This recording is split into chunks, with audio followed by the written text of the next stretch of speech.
साला आज ज्यादा नाचेगा ही क्या? उस नाचेगा दिन क्या आज? साला ज्यादा खुश लग रहे हो, उस दिन मरे हुए लग रहे थे जीते इंडिया जीता, अच्छा नहीं लगा जीता।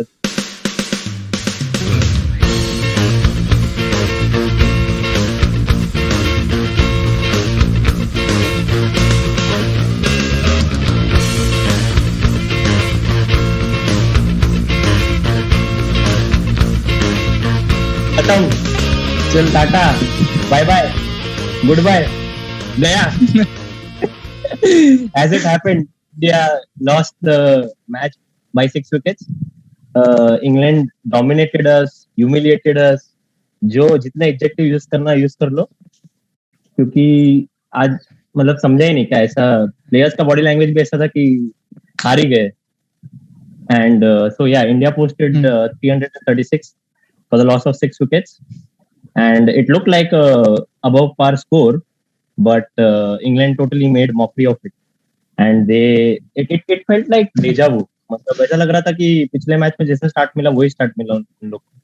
फिर उसके बाद yet another 100-run partnership from Johnny Bairstow and Jason Roy, and after that Ben Stokes आया, फिर Ben Stokes ने तो Ben Stokes ही कर दिया अपना। So what was your assessment of the game? क्या गलत हुआ, कैसे गए, क्या खेले अपन? मेरे हिसाब से it was completely batsman's game. Pitch just got better with time. Starting में थोड़ा swing था bowlers के लिए, but then with time ball was nicely coming to the bat, and they were just hitting the bowlers out of the park. So I would say I felt sorry for bowlers, but it was just one bad day for India at work, and tremendous power hitting from England. So ये होना ही था एक दो बार, क्योंकि the strength they had in their batting lineup. So ये होना ही था कि एक मैच उन लोग ऐसे मारेंगे. So it was that just one day. So no complaints. Series have been set up for great series decider. So देखते हैं अभी. तुझे ऐसा लगा कि बिलो पार स्कोर था कि, और मतलब कमेंट्री में बहुत बोल रहे थे इन लोग कि India should have accelerated a lot earlier than they did, and they could have scored above 350। तो तुझे ऐसा लगा कि ऐसा प्रॉब्लम था, मतलब अपने अप्रोच में प्रॉब्लम था कि पार स्कोर था? तेरे हिसाब से क्या था? नहीं, I think it was decent score, defend कर सकते थे। It was a good total, I think कि just due and also the flat pitch, so the bowlers were mainly our spinners were not able to get those crucial middle overs. उतना contain नहीं कर पाए batsmen को, and we couldn't get wickets at intervals. We got 2-3 wickets in interval, but that was too late. So I think नहीं, मतलब good totally था, but it was just that England's day, destructive opening pair. So they showed why they are destructive opening pair.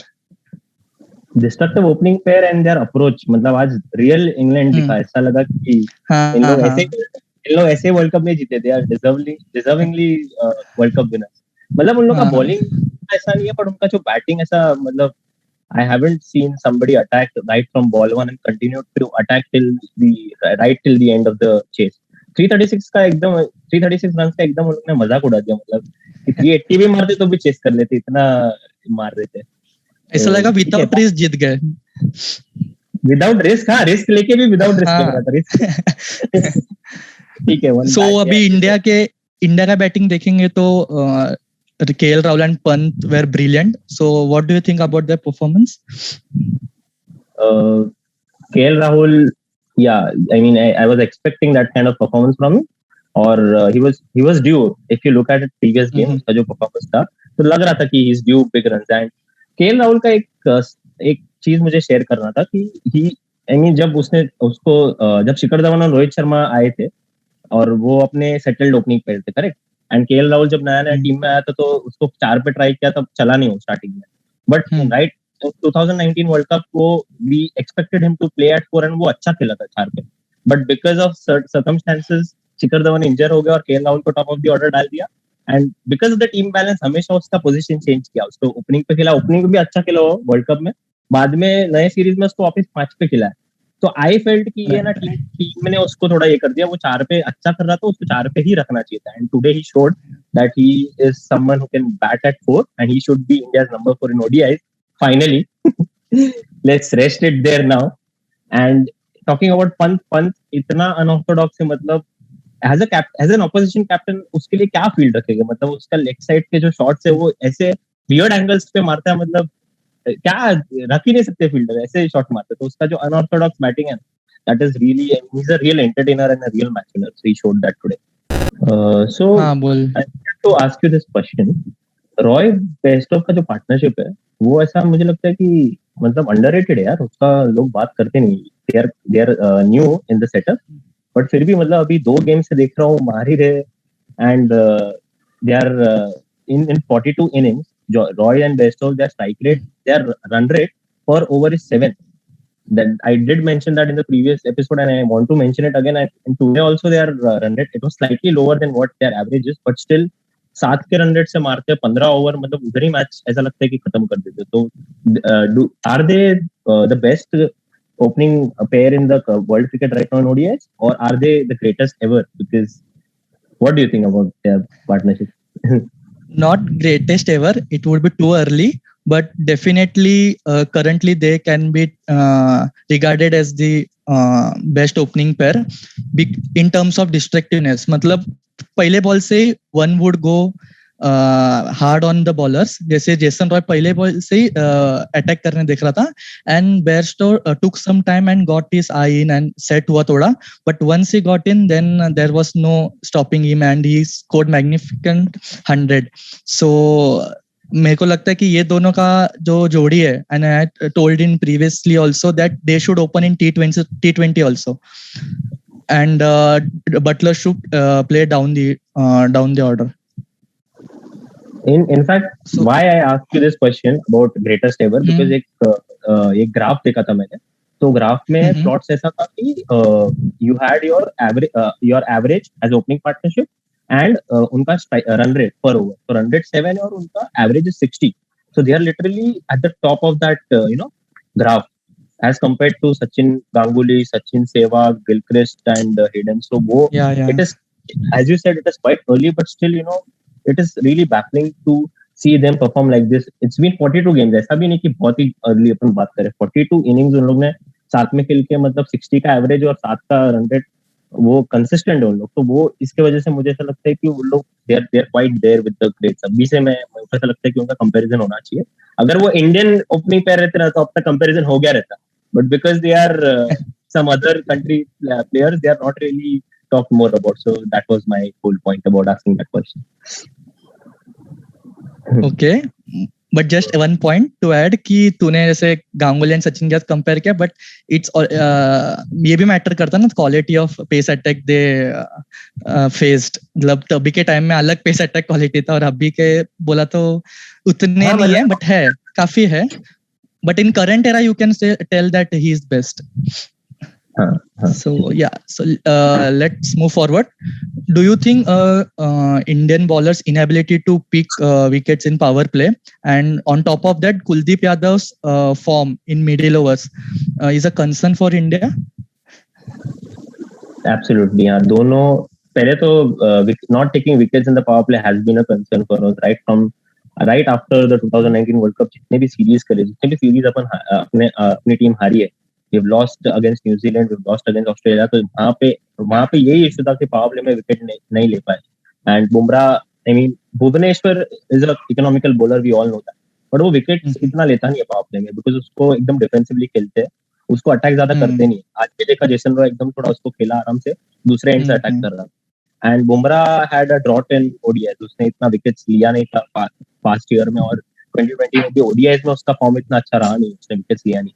And we miss Shami a lot, because Shami 2019 में वो एक bowler था जो बहुत wickets ले रहा था अपने पावर प्ले में. तो मुझे ऐसा लग रहा है कि शामी का जो परफॉर्मेंस है ना, शामी जैसा बॉलर अपन मिस कर रहे हैं. Yes, Bumrah will come back and he might pick wicket, but I still feel that there is need of Shami.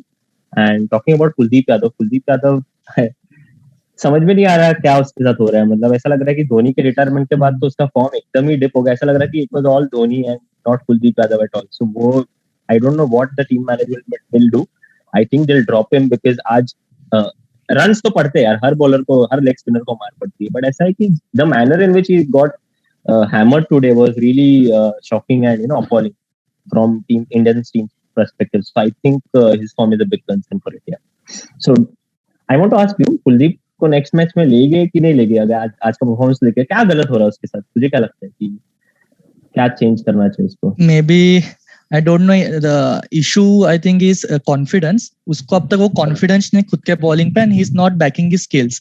मतलब एक उसको 6 पड़ जाता है तो he tries to do some other thing and try some other variation. It doesn't he back his skills. तो ऐसे आज के मैच में वही लगा, 21 टर्न डाल रहा था. He doesn't tried other variation, googly or something against Ben Stokes, and that's what I think that's what senior players come into picture. They can go and talk to him and ask what's wrong. So उतना ही कर सकते हैं ऐसा player. And always MSD का तूने ऐसा बोला, वो इफेक्ट अलग था बैट स्टंप के पीछे से, बट अभी you have to adapt to the situation. अभी इतना टैलेंट है इंडिया में, you can't keep giving player a chance, so you have to prove yourself, your worth in the team. So मुझे लगता है उसका भी टाइम आएगा and he will prove his worth. Let's see. But अगले जैसे तूने बोला नेक्स्ट मैच का, हाँ देना चाहिए एक चांस. Let's see. And ये बेन स्टोक्स का परफॉर्मेंस आज everybody was talking that वो टीम पे आना नहीं चाहिए, and I heard lot of experts talk in the pre-match that David Malan should come at 3, but इसने तो 3 पे आके भाई मैच ही खत्म कर दिया.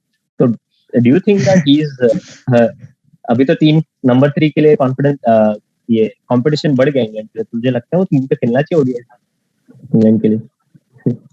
I believe कि बेस्ट प्लेयर जो होता है टीम का, he should play maximum number of balls. So that's what they are now experimenting कि वो ineffective रहता है ना कि middle order में, so they are promoted into 3 number. और मुझे लगता है same they have to do in T20s also. Then let's see कैसा होता है. And yeah, he's मतलब जिस दिन उसका दिन होगा, so he won't spare any bowler. ऐसा बंदा है वो. Yeah. So I think he has potential to be number 3 batsman.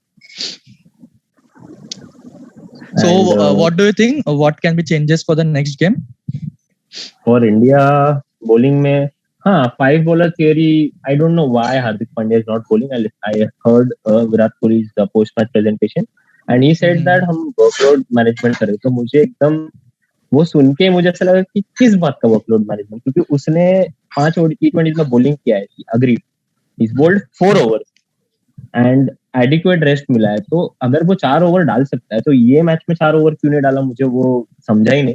Even though you talk about workload and all that, 4 over तो डाल ही सकता है, इतना तो फिटनेस है ही. इतना फिटनेस तो दिखाते ही है वो लोग इंस्टाग्राम वगैरह पे, तो मेरे को समझ नहीं आ रहा है कि तो if we are going with 5 bowlers तो वो मुझे गलत लगता है. We need additional bowler. If Hardik Pandya is not bowling we need some changes. So I think firstly Kuldeep Yadav I think should be dropped, because मुझे लगा कि आज उसके पास कुछ यही नहीं था रे, कुछ ऐसा उसको प्लान ही नहीं लग रहा था कि क्या डालूं मैं, क्या करूं. वो टोटली लॉस्ट लग रहा है मुझे. तो I think he should not be dropped, he should be rested. I say this word loosely because उसको थोड़ा game time of the international cricket चाहिए. वो थोड़ा अगर आईपीएल वगैरह में परफॉर्म करके वापस आएगा ना तो वो उसके लिए बेटर रहेगा. अभी उसका कॉन्फिडेंस एकदम ही नीचे है. तो I think Chahal should be brought back to the team. And pace attack में maybe I don't see any changes in pace attack. Pace attack अच्छा है, खाली ये क्वेश्चन है कि टीम मैनेजमेंट हार्दिक पांड्या का क्या है. मतलब हार्दिक पांड्या नेक्स्ट मैच में तो डालना ही चाहिए. अगर वो नहीं डाल रहा है then he'll have to look for another singer. Otherwise same रहेगा. Only changes I think Kuldeep should be dropped and Chahal should be played. तुझे क्या लगता है क्या चेंजेस करना चाहिए? मेरे लिए सिर्फ वन चेंज रहेगा कि Rishabh Pant should bat at 4 and KL Rahul should bat at 5, क्योंकि एक रोल डिफाइन कर दो ना, डोंट कंफ्यूज द प्लेयर. ऐसा है मेरे हिसाब से है. पंत शुड प्ले एट 4 क्योंकि उसको T20s में तुम ऑलरेडी 4 पे खिला रहे हो, तो सेम रखो. Don't format wise they are changing the positions, तो वो एक चेंज रहेगा. And I think according to me I will back Kuldeep, और एक चांस देके देखते जैसा क्या सीरीज हार जाएंगे. So let's see. And England के लिए same side, no changes. I think that Topley's addition was a great addition because उसने prove किया he has a lot of variation, and बाकी तो players उसके injured है, कुछ और change कर भी नहीं सकते. So I think they will go with same side. उनके पास additional bowler नहीं है ना अभी, इस bowler I think नहीं. क्रिस जॉर्डन है शायद से. नहीं तो फिर रहने दो भाई. टॉम बुरान और ये मे बी टॉम बुरान के बदले वुड को वुड को ले सकते हैं बट आई हाँ, थिंक टॉम कुरन हाँ वुड को ले सकते हैं. नहीं लेना ही चाहिए बिकॉज उनका टॉम कुरन इतना अच्छा दिखा, मतलब अच्छा परफॉर्मेंस था. I think they will definitely go with would in the next team. So literally today it was raining sixes. मतलब ऐसा कि बैट्समैन का दिन था, raining sixes in Pune. Bowlers के लिए कुछ था ही नहीं. ये लास्ट टाइम ऐसा आपने कब देखा था मालूम? जब 2016 या 17 में इंडिया ऑस्ट्रेलिया सीरीज था and we chase down 360 and Rohit Sharma Virat Kohli ने पूरा रेनिंग सिक्सेस जयपुर में मैच था. That was the only I saw a chase like. और वो टाइम पे रूल अलग थे. आई थिंक कुछ तो रूल अलग था आई गेस. बट वो तभी बैटिंग ऐसा देखा था. बट तभी भी सिक्सेस, हाँ मतलब वैसा ही सेम बैटिंग था. और आज वैसा अपन रिसीविंग एंड में थे. बट देखते हैं. अरे पुणे में हमेशा ऐसे बड़े मैचेस होते हैं ना, केदार जाधव एंड कोहली वाला जो मैच लास्ट टाइम इंग्लैंड के अगेंस्ट जीते थे, वो पुणे में हाई स्कोरिंग मैचेस ही होते हैं. So let's see. अभी मस्त सेटअप हुआ है सीरीज डिसाइडर के लास्ट मैच, मजा आएगा. अच्छा हो गया अल्टरनेट जीत गया तो 1-1 अभी टफ होगा. Actually best two teams competing for series win. Cricketing terms और क्रिकेटिंग फैंस के लिए it is a good thing to have. अच्छा है तो फिर थर्ड मैच टेकल हो जाता, मजा नहीं आता. लेट्स सी, जाएगा देखते हैं. So we will be back. अभी देखते सीरीज कौन जीतता है उसके बाद. क्या प्रेडिक्शन, क्या लग रहा है तेरे को? मेरे को my heart says India 2-1 but my mind says England 2 because I don't know, for some reason I think England is a better batting side. अगर टॉस जीते, which is I think अभी एक axiom बना देना चाहिए एक सेंटेंस का कि इंडिया lost the toss. ऐसा यूनिवर्सिटी स्टैंड्स में लिखना चाहिए कि टॉस इंडिया हारने ही वाला है, क्योंकि अपना टॉस तो जीतने नहीं वाला है. अगर टॉस इंडिया जीता तो है चांस अपन जीत सकते हैं, बट अगर हारे टॉस तो मुझे ऐसा लगता है इंग्लैंड जीतेगा. तेरा क्या है प्रेडिक्शन? मुझे तो समझते नहीं टॉस के लिए जाते क्यों है भाई. डायरेक्ट मैच स्टार्ट करो सीधा. पूछ लो इंग्लैंड को क्या चाहिए तुमको. टॉस तो हारते ही है वैसे में, करते ही क्यों टॉस. आई थिंक कि अगर इंडिया ने सेकंड बैटिंग किया तो India will win, otherwise England लग रहा है. If India chases then India wins. Okay.